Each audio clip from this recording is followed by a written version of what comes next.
하나님의 교회에 대한 가르침을 보여주는 책 에베소서입니다. 저는 에베소서를 설명할 때 이렇게 설명해요. 세례 받을 때 공부해야 되는 책 이렇게요. 세례란 이제 내가 그리스도인이고 예수를 영접했고 그래서 하나님의 백성으로 살겠습니다 라고 공동체 앞에서 신앙 고백하는 자리이고, 공동체가 그 사람을 당신은 우리의 교회의 일원입니다. 그래서 당신에 대해서 우리가 나의 아들과 딸로 받아들이고 내가 당신을 책임지겠습니다 라고 받아들이는 자리가 저는 세례라고 생각해요. 그러니까 옛날에는 빌립 집사가 전도하다가 그 에티오피아 내시가 예수 믿으면 그 자리에서 세례를 줘버렸거든요. 근데 지금은 교회 공동체가 교회에 오면 일정의 기간 동안 같이 교제하고 말씀 가르치다가 이분이 이제 나 예수 믿겠습니다 하면 그 어느 정도의 그 교육을 통해서 세례를 주거든요. 근데 공동체 앞에서 줘요. 공동체 앞에서 세례를 준다는 것은 나는 이 공동체 안에서 이 공동체의 일원으로서 함께 하겠습니다라는 의미가 포함되기 시작하는 거예요. 그리고 함께 있던 공동체는 나는 당신이 성장하는 데에 함께하는 지지를 해주는 사람이고, 당신이 하나님의 백성으로 살아간다고 결정했을 것에 대해서 나는 증인 쓰는 사람입니다. 그래서 당신이 넘어지면 내가 일으키겠고, 당신이 지치면 내가 함께 걸어가 주겠습니다 라고 하는 공동체적인 지지이고 증인 선언이라고 생각해요. 그래서 공동체 안에서 세례를 준다라고 저는 생각합니다. 그래서 세례를 받을 때 최소한 알고 받아야 되잖아요. 믿음은 알미고 영접이니까. 근데 최소한 요만큼은 알고 세례를 받아야 되는데 그만큼이 에베소서예요. 제 개인적인 견해예요. 나 세례 너무 빨리 받았나 이런 생각이 들어요. 근데 여러분들이 다 아는 내용인데 이 내용들을 한 권의 책으로 훨씬 더 잘 정리해서 써놓은 책이죠. 그래서 에베소서는 그리스도인의 성숙의 책이에요.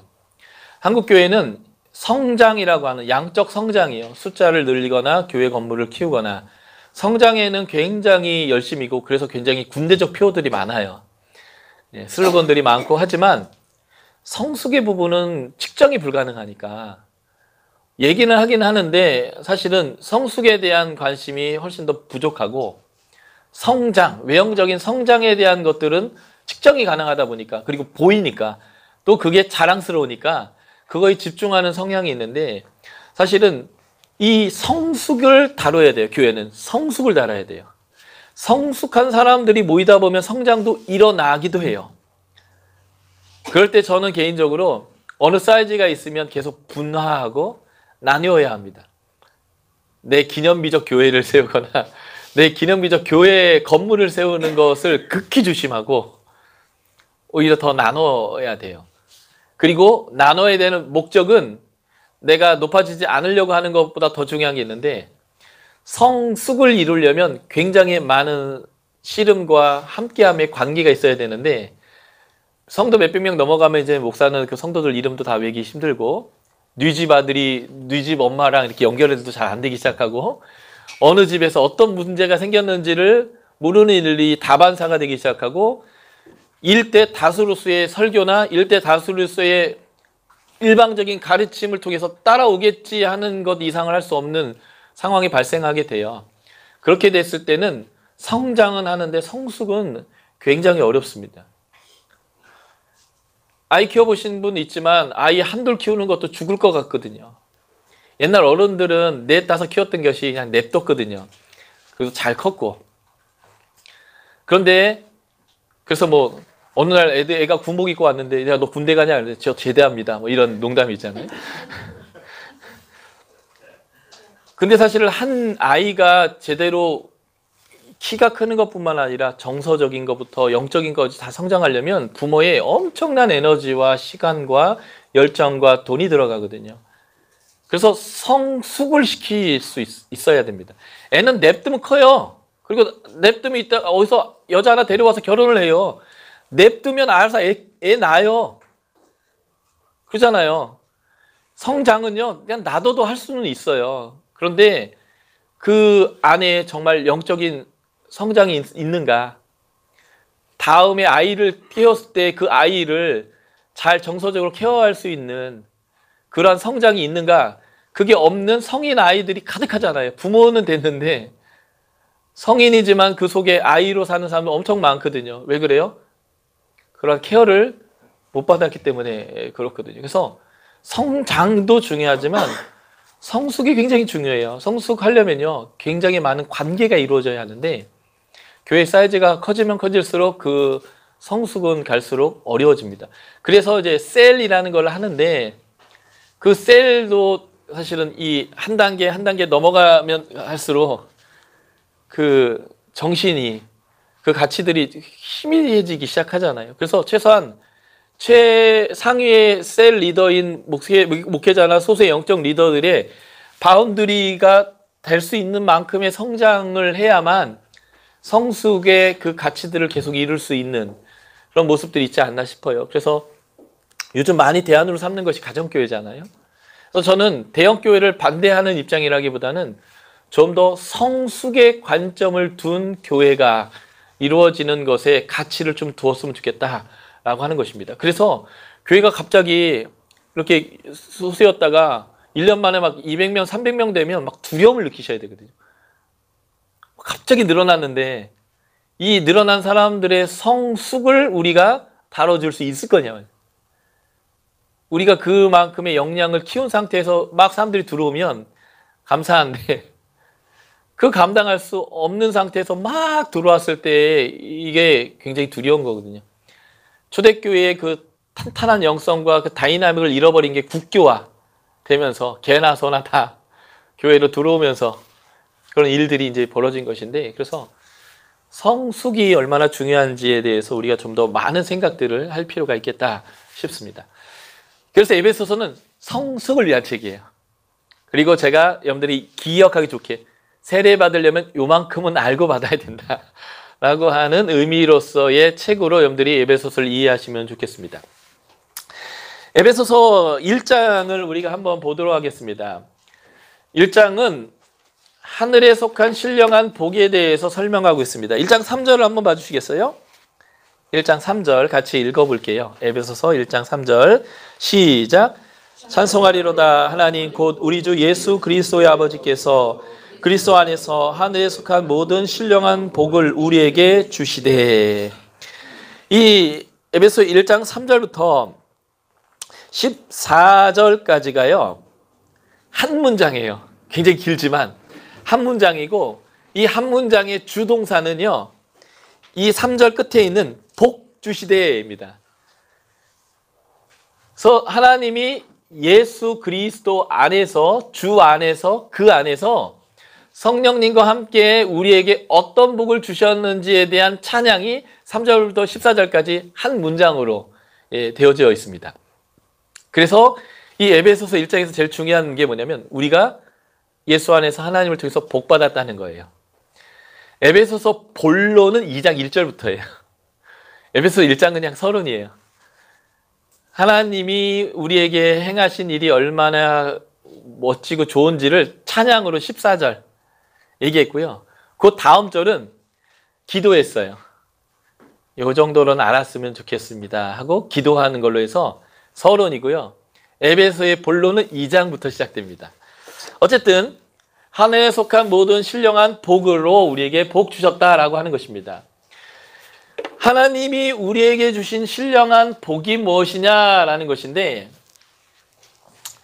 그래서 1장에서 이 신령한 복에 대해서 제가 여러분들에게 설명하는 거예요. 하나님의 우리 하늘에 속한 우리에게 준 신령한 복 첫 번째 뭐냐면 신령한 복은 하나님이 주신다는 거예요. 이거 뭐 너무 잘하는 얘기인데 그래도 이게 굉장히 중요합니다. 이게 뭐냐면 에베소서가 기록할 당시에 사도 바울이 사역할 그 당시에 에베소에 있었던 신전이에요. 이 신전은 아데미 신전이라고 되어 있습니다. 사도행전 19장에 보면 이 아데미 신전 때문에 폭동이 일어난 사건이 이제 언급되어 있는데요.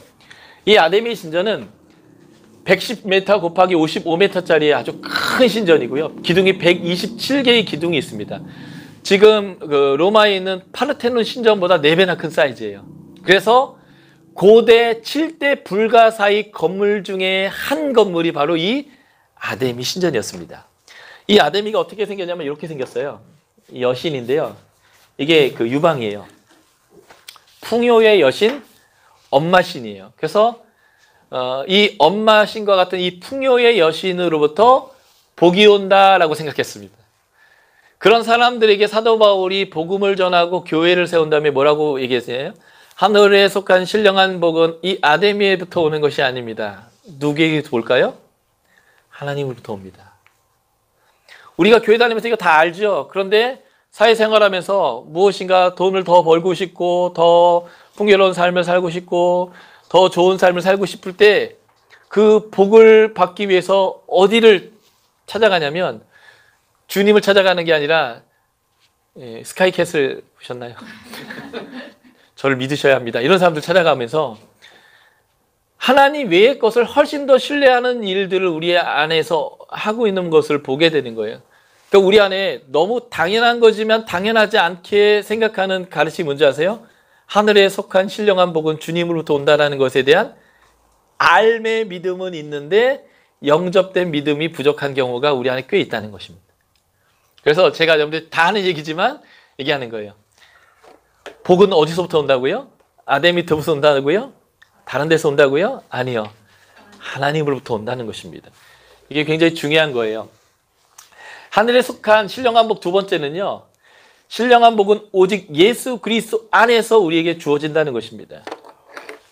1장에 보면 그리스도 안에서 또는 예수 안에서가 3, 4, 7, 9, 10절에서 5번 나와요. 예수 그리스도로 말미암아 그의 피로 말미암아 이렇게 해서 예수로 말미암아가 2번 나오고요.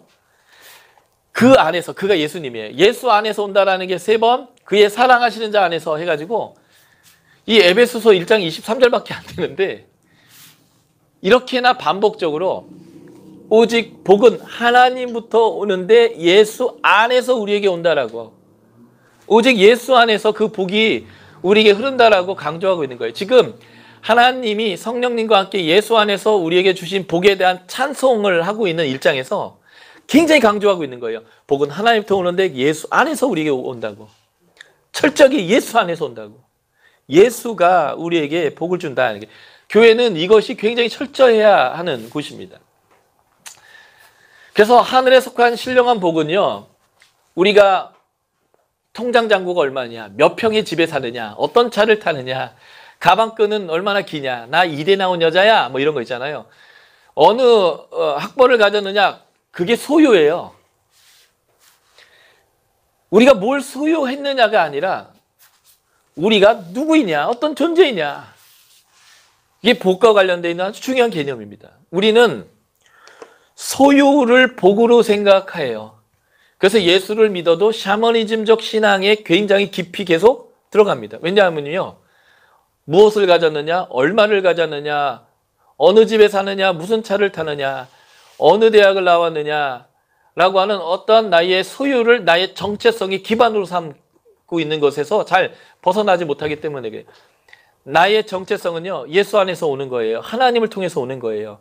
하나님이 나를 어떻게 보시느냐로부터 나의 가치가 매겨지는 거예요. 여러분들이 얼마나 가치 있는 존재입니까? 아유, 물어보면 꼭 그래요. 배운 게 없어서. 가진 게 없어서. 늘 이렇게 하면 늘 우리가 돌아가는 데가 거기에요. 민수기 13장에서 이스라엘 백성 정탐 보냈더니 아유, 그들은 성벽이 높고요. 안악 자손이 있어서 우린 메뚜기예요. 뭔가 어려움에 딱 부딪히니까 나를 보면서 내가 얼마나 하찮은 존재인지를 떠올려요. 그래서 그들이 가나안에 못 들어갔어요. 그 세대가. 내가 누구냐를 자꾸 내가 얼마나 배웠느냐, 얼마나 가졌느냐, 내가 얼마나 말을 잘하느냐, 뭐 이런 것으로. 아니요, 나의 가치는 하나님이 나에게 매긴 가치예요. 하나님이 나에게 매긴 가치는 어느 정도 가치냐면요. 예수님을 죽여서라도 나를 얻고 싶을 만큼의 가치예요. 하나님이 스스로 죽어서 치러야 될 가치만큼의 가치로 우리를 소중하게 다룬다는 거예요. 내가 그런 존재다라는 것을 아는 것이 복의 출발입니다. 그 정체성을 갖는 것이 복의 출발점이고 그 복의 내용이에요. 근데 여전히 교회 다녀도 소유를 중심으로 한 복의 개념으로 우리가 가는 거죠. 그래서 에베소서는 1장부터 3장이 뭘 다루냐면 네가 누구냐, 네가 어떤 복을 받았느냐, 너는 어떤 정체성을 가진 사람이냐를 다루는 책이에요. 위로부터 나에게 주어진 나의 가치, 위로부터 나에게 주어진 나의 정체성을 설명해 주는 게 1장부터 3장이에요. 그리고 에베소서 4장부터 6장까지는요. 위로부터 주어진 나의 정체성이 이것인데 그런 정체성에 합당한 나의 삶은 무엇이냐를 다루는 게 4장, 5장, 6장이에요. 정체성은 위로부터 아래로 주어져요. 수직적이에요. 그러면 그 수직적인 은혜로 인하여 주어진 정체성의 삶은 수평적이에요. 관계를 통해서 증명돼요. 그래서 4장, 5장, 6장은 네 가지의 관계를 설명하면서 그 네 가지의 관계 안에서 내가 어떻게 살아야 하고 어떻게 말해야 되고 어떻게 결정하고 어떻게 싸워야 되느냐라는 것을 다루는 것이 에베소서입니다. 그래서 에베소서 1장부터 3장은요. 나의 정체성은 무엇이냐이고요. 4장부터 6장은 그 정체성에 합당한 삶은 무엇이냐예요. 다르게 표현할까요? 에베소서 1장부터 3장은요. 내가 받은 복이 무엇이냐예요. 정체성이 복이라는 거예요. 그리고 4장부터 6장까지는 그 복받은 자의 삶은 무엇이냐를 다룹니다. 그 시작의 서론의 찬양에서 지금 이 복에 대한 이야기를 하고 있는 것입니다. 그러므로 복은 소유에 있지 않고 존재에 있다라고 하는 것. 야고보서도 그러거든요. 옷 멋지게 입고 이렇게 있는 사람들이요. 부자들, 귀족들은요. 앞에 와서 앉으라는 거예요. 허름하고 냄새나고 그런 사람들은 저 뒤에 앉으라는 거예요. 가치를 먹였어요. 당신들은 가치가 있어요. 우리에게 필요한 사람입니다. 당신 존중받기 합당해요. 여기 앞에 앉혀요. 야, 그지같이 생긴 놈들, 가진 거 없는 것들, 배운 거 없는 것들, 저 끝에 있어. 가치를 부여하긴 하는데 저 뒤에 있어야 되는 거예요. 그거에 대해서 야고보가 화를 내거든요. 행함이 없는 믿음이라고. 그 사람의 우리 성도들 안에서도 누구를 바라볼 때, 특히 외국 학생들 바라볼 때 가난한 나라에서 왔구나. 나도 모르게 우월의식이 있어요. 내가 1등 시민이면 얘는 한 2, 3등 시민 같은. 이게 우리 안에 배어 있어요, 그냥. 근데 또 하얀 사람들 오면 왠지 좀 주눅이 들어요. 내가 영어가 안 돼서 그런지.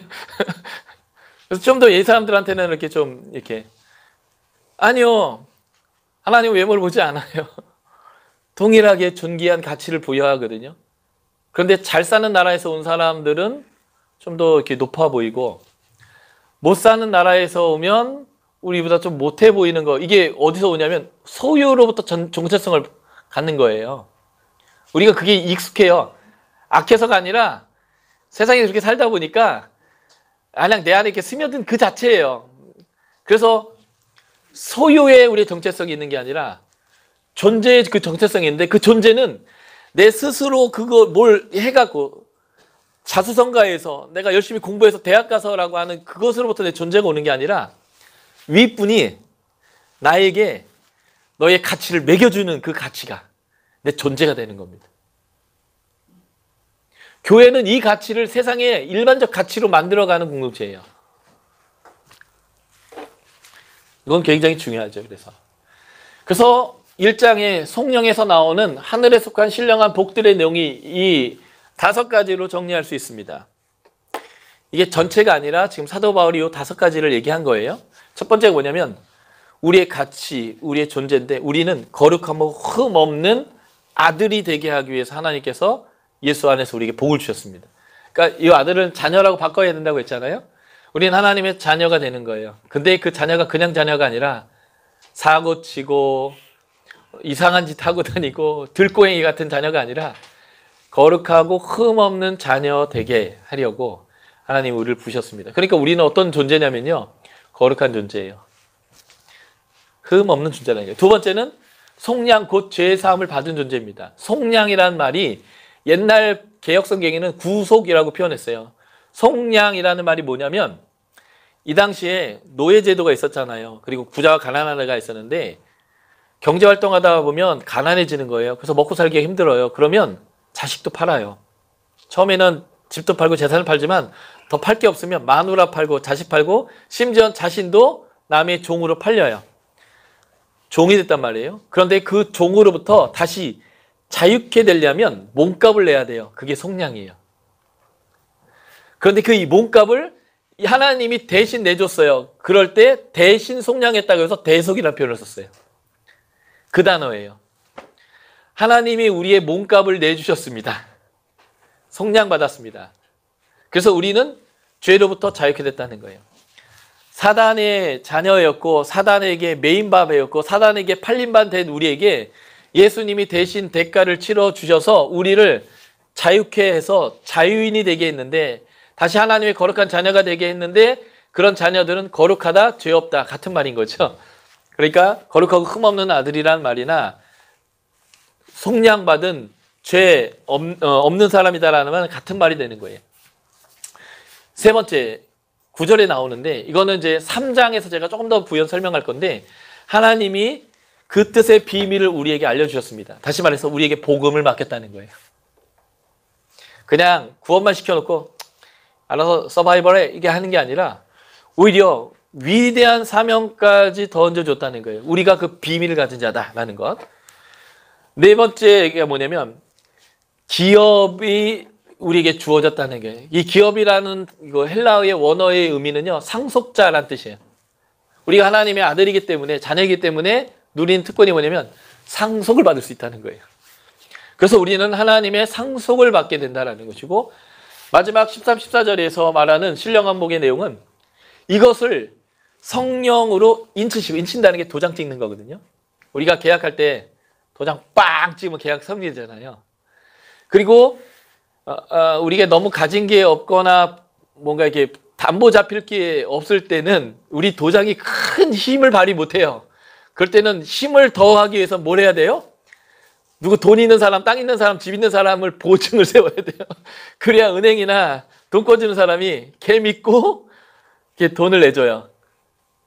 그래서 도장 찍고 보증이 필요한데 성령께서 이렇게 우리에게 복 주신 것에 대해서 도장 찍어주시고 보증 서준다는 거예요. 다시 말해서 확실한 복이라는 거예요. 그냥 말뿐인 게 아니라 정말 확실한 이런 복을 주셨다. 이것을 1장 3절에서 14절까지 찬양으로 한 거예요.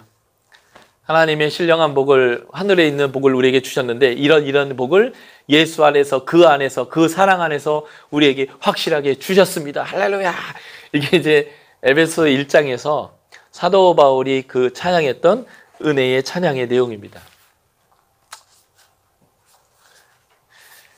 그리고 사도 바울이 이 찬양 다음에 기도를 해요. 마치 목사님들이 설교를 딱 하고 나면 마지막에 기도합시다 하고 기도하는데, 기도할 때 설교 내용을 싹 짧고 굵게 요약을 싹 하십니다. 그런 것처럼 사도 바울이 찬양 이후에 기도를 하는데요, 4가지를 알았으면 좋겠다라고 기도합니다. 그게 이제 신령한 복 세 번째 우리가 알아야 할 중요한 내용인데, 애들 말 중에 이런 말이 있어요. 4가지가 없다. 아우, 쟤는 4가지가 없어. 예. 싸가지 없을 때 싸가지의 그 음을 이용해서 야, 쟤는 왜 이렇게 4가지가 없냐? 이렇게 얘기하거든요. 그래서 사도 바울이 기도하면서 4가지를 알도록 기도해요. 뭘 알게 하십시오. 뭘 알게 하십시오. 뭘 알게 하십시오. 이 4가지를 알면 싸가지 있는 신앙인이에요. 그런데 이 4가지 모르면 싸가지가 없는 거예요. 신앙인이어도.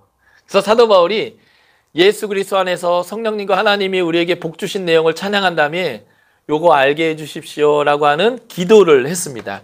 그 기도의 내용이 1장 15절부터 23절까지의 내용인데, 그 핵심의 내용이 17절부터 19절까지거든요. 요걸 우리가 같이 소리내서 읽으면서 알아야 될 4가지가 뭔지를, 왜냐하면 싸가지 있는 신앙이 돼야 되니까요. 우리가 한번 발견해 가면서 같이 읽어보겠습니다. 에베소서 1장 17절부터 19절까지예요. 시작. 우리 주 예수 그리스도의 아버지 영광의 아버지께서 지혜와 계시의 영을 너희에게 주사 하나님을 알게 하시고 너희의 마음의 눈을 밝히사 그의 부르심의 소망이 무엇이며 성도 안에서 그 기업의 영광의 풍성이 무엇이며 그 힘의 위력으로 역사하심을 따라 믿는 우리에게 베푸신 능력의 지극히 크심이 어떠한 것을 너희로 알게 하시기를 구하노라. 예, 뭘 좀 알아야 된대요. 네 가지. 첫 번째 뭘 알아야 될까요? 예, 하나님을 알아야 합니다. 두 번째는요, 부르심의 소망. 하나님이 우리를 부를 때 어떤 소망을 갖고 불렀는지를 알아야 된대요. 세 번째는요, 우리에게 주시는 기업의 영광이 얼마나 크고 풍성한지를 알아야 된대요. 다시 말해서 우리가 받을 상속이 어마어마하다는 걸 알아야 된다는 거예요. 네 번째 뭘 알아야 될까요?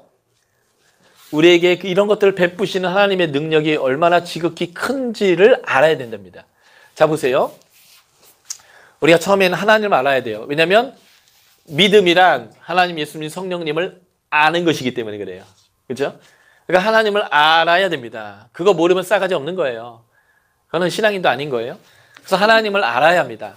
하나님을 알면 하나님이 나를 어떻게 보고 계시고, 하나님이 나와 무엇을 하고 싶어 하시고, 하나님이 나에게 어떤 능력을 주셔서 어디로 가라고 하는지를 알게 돼요. 그게 뭐예요? 부르심의 소망이에요. 하나님이 나를 향한 부르심을 알게 돼요. 근데 거기에는 하나님이 포기하는 마음, 기대 안 하는 마음이 아니라, 야, 얘와 함께 내가 이 일을 하는 게 너무 좋구나 라고 해서 하나님이 막 기대 가득한 소망의 부르심이 있어요. 부르심의 소망. 그래서 하나님을 알게 되면 자연히 우리가 부르심을 알게 되고 내 가치를 발견하게 되고 내 방향을 발견하게 되는 거예요. 그래서 은사도 개발하게 되고요. 그런데 여기에서 문제가 생겨요. 우리 안에는 불안감이 있어요. 하나님이 하자는 대로 하면 뭔가 내가 행복하지 않을 것 같은. 나 지금 잘 나가고 있는데 갑자기 하나님 모든 걸 포기시키고 신학시켜갖고 아프리카 보낼 것 같은 불안감 이런 거요.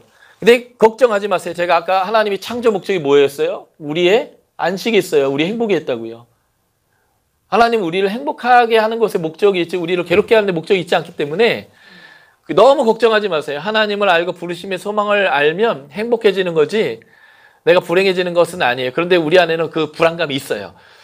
하나님의 부르심인 나를 뭔가 오지로 내보낼 것 같고 내가 좋아하는 모든 것을 포기시킬 것 같고 하는 이런 불안감이요. 예. 그래서 부르심의 소망을 따라가려면 이 부르심의 소망을 따라가는 게 얼마나 행복한 일이고 수지 맞는 일인지를 알아야 그걸 따라갈 수 있습니다. 그걸 아는 게 뭐냐면 하나님이 나를 상속자 삼아서 주려고 하는 그 기업이 얼마나 어마어마한지를 알면 다 포기할 수 있어요. 아이까지 거 이거 하나님이 이런 걸 주신다는데 내가 이걸 집착하고 이걸 버릴 수 없지. 그래서 하나님이 우리에게 주시는 기업의 영광이 얼마나 영광스럽고 풍성한지를 알게 되면 부르심의 소망을 따라갈 수 있다는 거예요. 그래서 우리에게 주시는 기업의 영광이 풍성을 알아야 합니다. 근데 중요한 문제가 있어요. 진짜 줄 수 있냐 이거예요. 하나님 그럴 능력이 되냐 이거죠. 그래서 하나님이 능력이 얼마나 큰지를 알아야 돼요. 그래야 하나님이 이렇게 세구나. 그러니까 진짜 이런 거 주실 수 있구나. 이게 확신이 되면 부르심의 소망을 따라가게 돼 있어요. 부르심의 소망을 따라가면 어떤 결과가 나오는 줄 아세요? 하나님을 알게 돼요. 반신반의했던 어떤 영역에 대해서 그걸 해봤더니 하나님이 역사하시는 걸 경험해요. 하나님이 살아있음을 경험해요. 하나님 능력이 있음을 경험해버려요. 그러면 그 다음에는 알아버렸기 때문에 주저하지 않고요. 그전에는 하라고 했으면 한 발 겨우 떡 뒤져봤는데 막 가요. 왜요? 알아버렸거든요. 하나님이 어떻게 하시는지를. 하나님이 얼마나 센지를 알아버렸기 때문에 이렇게 하면 복받는 걸 알고 내가 얼마나 위대한 삶이 되는지 알기 때문에 부르심의 소망을 따라가면 하나님을 알게 돼요. 이 순으로 알아다가 이게 역순으로 이렇게 또 돼요. 그러면 하나님 더 알게 돼요. 그래서 선순환이 됩니다. 그래서 사도 바울이 하나님이 우리에게 주신 거룩하고 흠없는 아들, 속량에서 죄 없게 된 것들, 그리고 우리에게 비밀을 맡으신 것, 하나님이 성령으로 인치시고 보증하시고 하나님이 했던 이 모든 것들을 찬양하면서 그래서 우리 성도들이 하나님도 알고 그의 부르심도 알고 그 부르심 안에서 우리에게 주시는 기업도 알고 하나님이 얼마나 큰지를 알았으면 좋겠습니다 라고 기도하면서 서론을 마칩니다. 이게 1장의 내용이에요. 아직 에베소 본론도 아직 안 들어갔어요. 아직 안 들어갔지만 사도 바울은 하나님으로부터 우리에게 주어지는 그 놀라운 우리의 정체성이 무엇인지 여기서 설명해 주고 있습니다. 1장 정리하면요. 신령한 복은 하나님이 주시는 것이고 예수 안에서 우리에게 주어집니다. 신령한 복은 소유에 있지 않아요. 우리의 존재에 있습니다. 그리고 우리가 알아야 될 싸가지 있는 신앙의 기본이 있어요. 첫 번째, 하나님. 두 번째, 그 하나님 안에서 주어진 우리의 정체성, 부르심의 소망. 세 번째, 부르심을 소망을 따라가는 자가 누리는 기업이 얼마나 영광스러운 건지, 큰 건지, 그리고 하나님이 정말 그런 걸 주실 수 있는 능력 있는 분인지, 이 정도는 알아야 싸가지가 된, 다르게 표현하면 개념 있는, 기본이 된 신앙인이 된다는 거예요. 군대에서 굉장히 많이 들었거든요. 이게 왜 이렇게 개념이 없냐. 뭔가 이렇게 어리버리하면 왜 이렇게 개념이 없냐. 그 개념이 있는 신앙인. 이게 이제 에베소서 1장에서 보여주고 있는 하늘에 속한 신령한 복에 대한 내용입니다. 그리고 이제 에베소서 2장으로 넘어가면 이제 본론으로 들어가는 거예요. 제 본론으로 들어가는데 하나님으로부터 우리가 어떤 복을 받았는지를 크게 두 개로 나눠서 설명합니다. 자, 에베소 2장부터 10절이 그 첫 번째 복이고요. 11절부터 22절까지가 그 우리가 하나님께로부터 받은 복의 두 번째 내용인데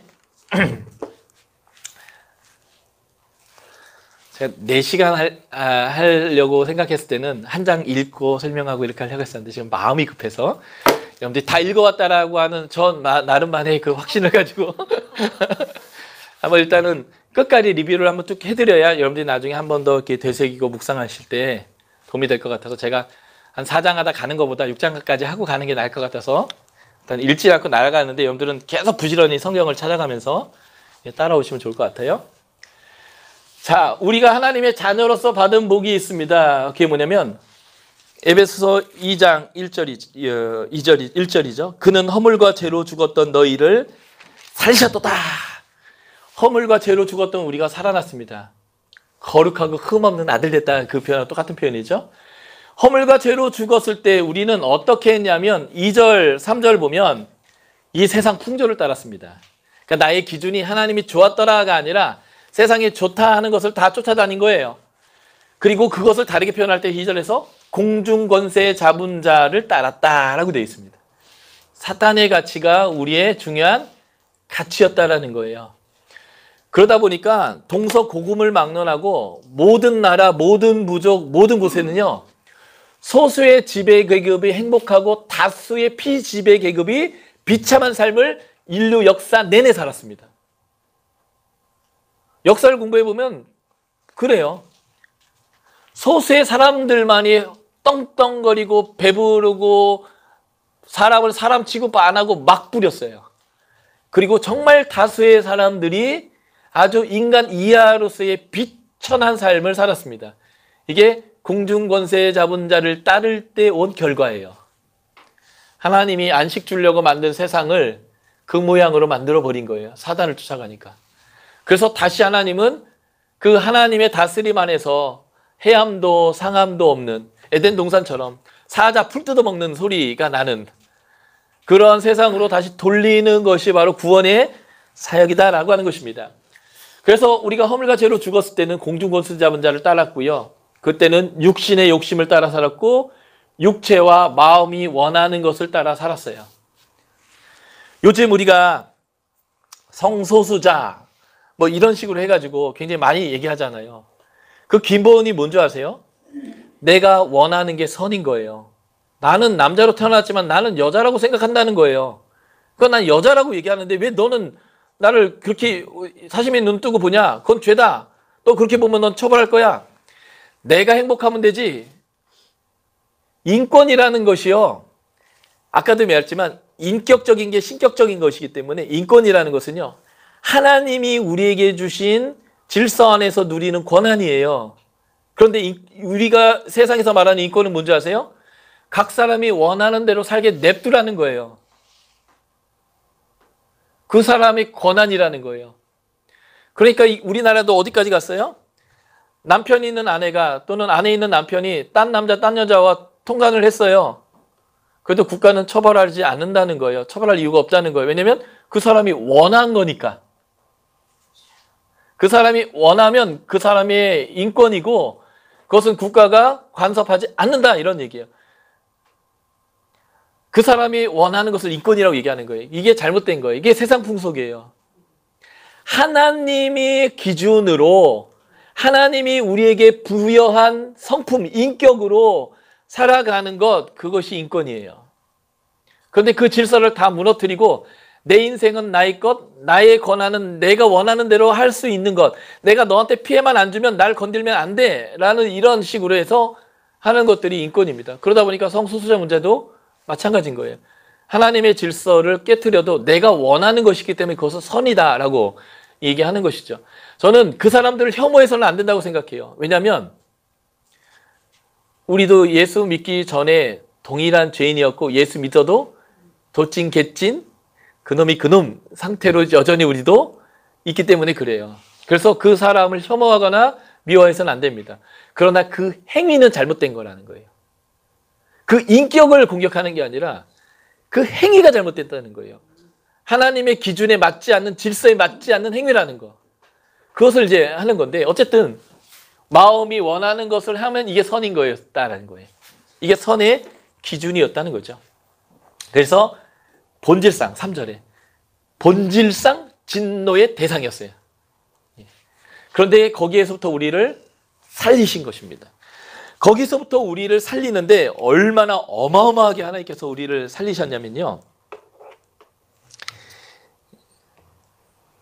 예수 그리스도와 동등되게 우리를 취급해서 살렸습니다. 자, 에베소서 1장 20에서 23절은 뭐냐면요. 우리가 싸가지 있는 신앙인이 되기 위해서 알아야 되는 네 번째, 하나님이 얼마나 세냐라는 걸 알아야 되는데 얼마나 세시냐면요.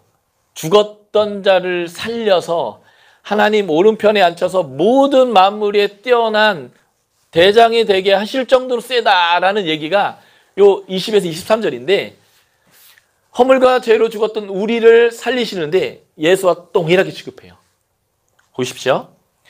그의 능력이 예수 안에 역사하셔서 죽은 자 가운데 살렸는데 우리에게도 우리를 사랑하신 그 사랑이 우리 가운데 있어서 허물과 죄로 죽은 우리를 살리셨습니다. 그래서 예수를 살리고 하나님 오른편에 앉힌 것처럼 우리를 함께 일으켜서 함께 하늘에 앉히셨어요. 그래서 예수 그리스도를 높인 것처럼 우리가 받은 은혜의 지극히 풍성한 그 은혜를 오는 여러 세대에 나타낸 죄로 하나님이 예수를 보낸 것처럼 우리를 보내서 그런 일을 할 수 있는 자로 하나님 우리를 삼았다는 거예요. 그러니까 우리를 살린 것은 우리의 큰형님 되신 예수님을 살린 거와 동일하게 대우했다는 거예요. 하나님이 우리를 그렇게 이해하시고 계시고 그렇게 인지하고 계시고 그렇게 인정하고 계신다는 거예요. 이게 우리가 허물과 죄로 죽었던 자로서 살아났다라고 하는 본질적 의미예요. 엄청나죠. 예수님 취급받은 거예요. 이게 우리의 구원입니다. 그래서 우리가 뭐를 받았냐면 하나님의 은혜의 선물로서 구원을 받았습니다. 이 은혜의 선물로서의 이 구원에서 우리가 알아야 될 아주 중요한 내용은 8절 9절인데요. 우리에게서 난 게 아니고 우리가 어떤 행위를 해서 얻은 게 아니라는 거예요. 우리가 막 열심히 더 하나님을 섬겨서 그럴 자격을 얻은 것도 우리 혈통이 좋아서 그런 자격을 얻는 것도 아니고 그냥 위에서 아래로 은혜로 우리에게 선물로 주어진 은혜라는 거예요. 근데 그 내용이 예수와 맞먹게 주셨다는 거예요. 그래서 우리의 나중에 4장에 나오는 성장의 목표가 뭐냐면 예수 그리스도의 장성한 분량에 충만한 데까지가 되는 거예요. 왜냐하면 우리가 그런 존재로 하나님에 의해서 인정되었기 때문에 그래요. 에베소 2장 8절 9절을 우리가 같이 읽어보겠습니다. 굉장히 중요한 구절이죠. 에베소서 2장 8절 9절 우리가 찾아서 소리내서 같이 읽어보도록 하겠습니다. 찾으셨나요? 같이 읽겠습니다. 시작.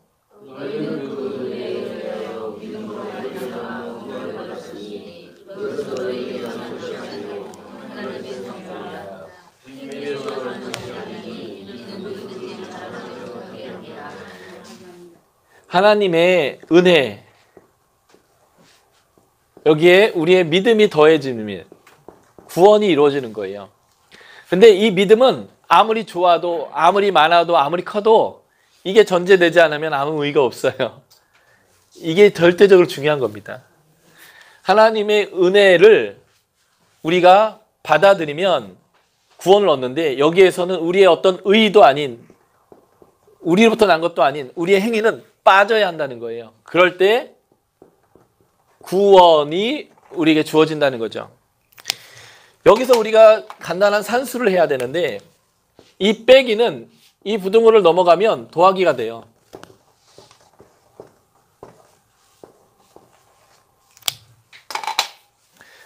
우리가 하나님으로부터 받은 은혜가 있는데, 그 은혜를 알면, 영접하면, 순종하면 구원이 이루어지는데, 그 구원받은 백성이 하나님을 알기 때문에 하나님이 뭘 기뻐하는지를 알고 그걸 기뻐하고, 하나님 뭘 싫어하는 줄 알아서 그걸 싫어하고, 하나님의 관계의 법칙을 내 관계의 법칙으로, 하나님의 경제 원리를 내 경제 원리로 수용해서 그것을 살아내는 것을 뭐라고 해요? 행위라고 해요. 이걸 아까 저는 순종이라고도 표현했습니다. 그래서 내가 하나님을 아느냐, 영접했느냐, 순종했느냐라는 것들은 이 행위로서 증명이 되는 거예요. 그런데 이 행위가 모든 면에서 퍼펙트라고 얘기하는 게 아니에요. 당장 그럴 수가 없어요. 아이가 태어나서 처음에는 울고 싸고 하는 것밖에 못할 수준의 신앙으로 출발해요. 그런데 아이가 좀 지나면 엄마를 알아봐요. 아빠를 알아봐요. 그래서 딴 사람이 안으려고 하면 하다가 엄마가 안으려면 반짝 웃으면서 딱 안기면요, 엄마는 그렇지, 내가 엄마지. 그것만으로도 막 너무 좋아요. 얘가 나 알아보는구나. 아빠를 알아보기 시작하고, 나중에 청소년기를 지나서, 옛날에는 엄마가 돈이 없어서 짜장면을 얘가 먹고 싶다고 막 울면 자기는 못 먹고 애만 사줬어요. 그래서 G.O.D의 노래 보면 엄마는 짜장면이 싫다고 하셨어. 엄마는 짜장면이 싫다고. 어릴 때는 엄마가 진짜 짜장면을 싫어하는 줄 알았어요. 엄마는 물고기 대가리하고 꼬리만 좋아하는 줄 알았어요. 근데 나중에 철을 들어보면 이 엄마의 거짓말인 걸 알아버리는 거예요. 왜냐면 자녀 키우다 보니까 엄마의 마음이 무엇이었구나. 그래서 그걸 알아버린 거예요. 그래서 나중에는 엄마가 짜장면을 싫다고 하시고 엄마가 나는 대가리가 좋다고 하셔도 아니에요 어머니, 저도 머리 좋아하니까 엄마는 이제 평생 좋은 거 먹었으니까 이제는 몸통 드세요. 제가 맛있는 꼬리랑 대가리 내가 먹을게요 하고 자녀가 이제는 대가리 먼저 떼가는 순간이 온다고요. 철이 든 거죠. 그러니까 그렇게 잘할 때까지 하나님은 기다려주세요. 근데 우리는 어머니 주름이 다 지고 맛있는 것을 먹어도 맛있는지 모를 때 알아차려버리는 그 미련함이 우리 안에 있잖아요. 근데 그러지 않기 위해서 우리의 신앙 안에서 빨리 좀 성장하는 것들이 필요하겠지만, 이거는 완벽함을 요구하는 게 아니라 하나님의 은혜와 사랑과 기다림과 하나님의 용납하심 안에서 계속 자라는 것이 이 행위예요. 그런데 여기에 플러스 알파 선물이 있습니다. 그게 뭔지 아세요? 우리가 애를 쓰고 기를 쓰고 노력하고 결심을 해도 안 돼요. 해낼 수가 없어요. 그래서 하나님이 여기다 선물을 하나 더 얹어주셨습니다. 성령님, 보혜사 성령님. 그렇게 살아낼 수 있는 능력, 그렇게 살아낼 수 있는 인격의 변화가 되는 그 하나님의 따스함, 그 성령님을 우리에게 선물로 주셨어요. 성령은 돈 주고 살 수도 없어요. 우리가 어떤 대가를 치러도 이걸 살만한 능력 있는 사람은 아무도 없어요. 빌 게이츠도 안 돼요. 그런데 하나님은 공짜로 예수 그리스도를 영접하는 자에게 이것을 선물로 얹어주셨어요. 왜요? 살아낼 수 있도록. 근데 이게 왜 중요할까요? 이게 우리가 안식을 누리는 방법이니까. 안식을 누리라고 하나님은 우리에게 성령님을 보내주셨어요. 그래서 선물이에요. 구원도 선물, 성령님도 선물. 나중에 선물 하나가 더 나와요. 직분도 선물. 우리를 부려먹으려고 집 사주고, 우리를 부려먹으려고 안수집 사주고, 부려먹으려고 장로 주고 그런 게 아니고, 물론 이제 그 직분뿐만 아니라 여러 가지 다른 이제 은사까지 포함하지만 선물이에요. 누리라고. 이제 어쨌든 이 구원의 도식을 기억하시는 게 굉장히 중요합니다. 예수가 나를 위해서 죽었다라는 거 그거 하나 딱 붙들고 그 동화책 붙들고 천국 가기 위해서 이 땅에서 그냥 버티고 그냥 이렇게 사는 게 아니라 현재적 구원을 누리는 삶, 이 행위와 연관되어 있습니다. 하나님의 자녀인 우리가 받은 복, 네 번째는 뭐냐면요. 사명을 받았습니다. 자, 우리가 7절 한번 찾아볼까요? 2장. 함께 살리시고 함께 일으키시고 함께 앉혔는데 그 이유가 무엇인지 이느냐고 7절에서 그걸 설명하고 있죠. 7절, 이 은혜를 주신 이유가 뭔지를 같이 읽겠습니다. 2장 7절 시작. 이는 그리스도 예수 안에서 우리에게 자세히 하심으로써 그 은혜의 지극히 풍성함을 동일하게 예, 니네만 이거 안식 누리지 말고 오는 세대 모든 자들에게 이 은혜를 알리게 하기 위해서 우리에게 복을 주셨대요. 사명이 복입니다. 그 다음에 8절 9절 아까 구원의 도식을 설명하고 이러한 구원을 주신 이유를 또 10절에서 설명하고 있어요. 10절을 같이 한번 읽어볼게요. 2장 10절 시작.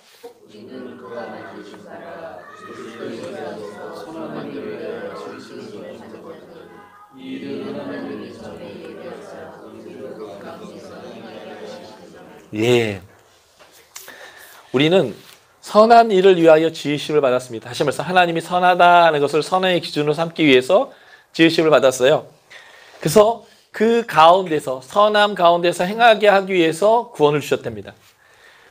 이 지극히 풍성한 은혜를 여러 세대에 나타내는 방법이 바로 이 선한 삶이에요. 우리의 순종. 하나님 가치를 우리의 가치로 받아들이고 그렇게 말하고 그렇게 관계하고 그렇게 사는 것. 그게 바로 순종이고 이게 바로 하나님 은혜를 나타내는 방식이에요.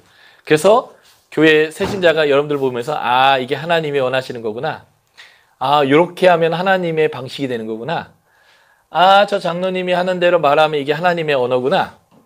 아 우리 집사님이 나에게 대해주시는 방식으로 내가 사람들을 대하는 게 하나님의 관계의 법칙이구나를 우리의 행함을 통해서 이 은혜를 알게 하는 거예요.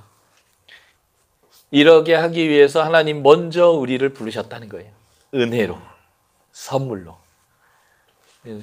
에베소서는 우리가 누구냐를 이렇게 계속 설명해 주는 거죠. 복받은 하나님의 자녀의 삶을 에베소 2장은 10절까지 전반부에서 구원받았다라는 얘기와 그 구원받음의 또 다른 측면의 또 하나의 구원의 얘기를 하고 있는데 그게 11절부터 22절입니다. 그게 뭐냐면 우리는 성전이 되었다는 거예요.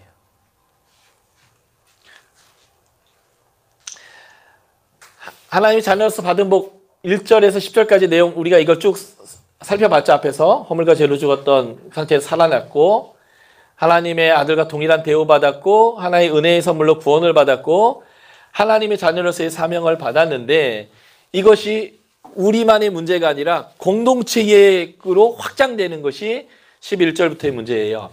예. 그래서 이방인들이 구원받기 전에는 육체는 이방인이었어요. 우리 얘기하는 거예요. 우리는 교회 오래 다니면 성경을 보면서 자기가 유대인인 줄 알고 성경을 읽어요. 우리 얘기하는 거예요. 우리가 이방인이었다고요. 할례받지 않은 자들이었고 그리스도밖에 이스라엘 나라밖에 언약밖에 소망이 없는 하나님 없는 자였어요. 우리가.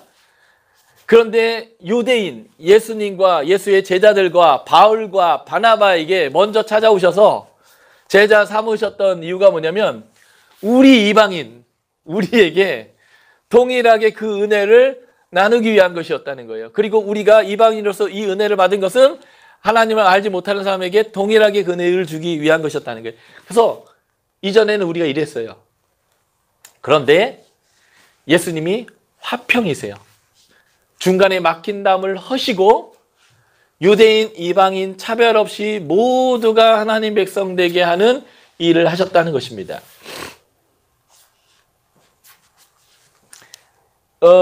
현대화 성경에 보면 이 2장 16절 이렇게 했어요.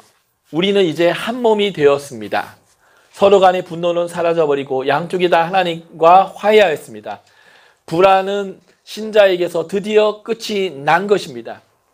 무슨 말이냐면 교회 공동체의 핵심은요, 하나됨이에요. 왜냐하면 예수가 모든 것을 무너뜨리고 하나 되게 하셨기 때문에 그래요. 중간에 맡긴담을 하셨다, 이 느낌이 어떤 느낌이냐면요, 이런 것입니다. 이게 예수님 시대 때 헤롯 성전이에요. 586년에 성전이 파괴되고 이스라엘 백성 남유다가 포로로 끌려갔다가 70년 만에 돌아왔어요. 그때 다윗의 후손인 스룹바벨이 돌아와서 스룹바벨 성전을 지었습니다. 근데 그 성전은 아주 초라했어요. 그런데 예수님 시대 때에 헤롯이라고 하는 왕이 그 스룹바벨 성전을 싹 밀어버리고 성전을 아주 크게 졌어요. 요게 헤롯이 지은 성전인데 이게 스룹바벨 성전을 8배 키운 성전이에요.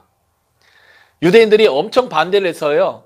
헤롯은 8년 동안 예루살렘 저 멀리 채석장에서 모든 돌을 다 다듬어서 가져와서 여기서는 망치질 하나 안 하고 조립했어요. 그래서 스룹바벨 성전을 8배로 키웠는데 이 성전을 짓기 위해서 이 터를 넓혔습니다. 산이 이렇게 있는데 그 산을 다 메워가지고요. 축구장 8개 크기로 평평하게 넓혀놓고 스룹바벨 성전이 있었던 그 위치에 8배 큰 성전을 이렇게 저는 거예요. 그래서 여기 담이 있죠. 보이세요? 여기도 담이 있는데 요 담밖이 이방인의 뜰이라고 하는 곳인데 여기가 산을 메워서 계곡을 메워서 평평하게 만든 지역이에요. 그래서 이방인들은 요 성전에 못 들어와요. 못 들어오게 담을 쳐놓은 거예요. 그리고 담에는 이런 비석이 서 있습니다. 이방인들 여기 넘으면 죽인다. 그 죽는 건 네 책임이다. 넘어지 말라는 거예요. 그리고 예수님이 그래서 성전에서 열이 받은 거예요. 내 집은 만민이 기도하는 집인데 어디 유대인 들어올 수 있고 이방인은 못 오고 선이 있는 거예요. 열이 받는 거예요. 그래서 예수님이 노끈으로 채찍을 만들고 막 난장을 치신 거거든요. 그러니까 예수 그리스도는 이 중간에 막힌 담을 허신 분이에요.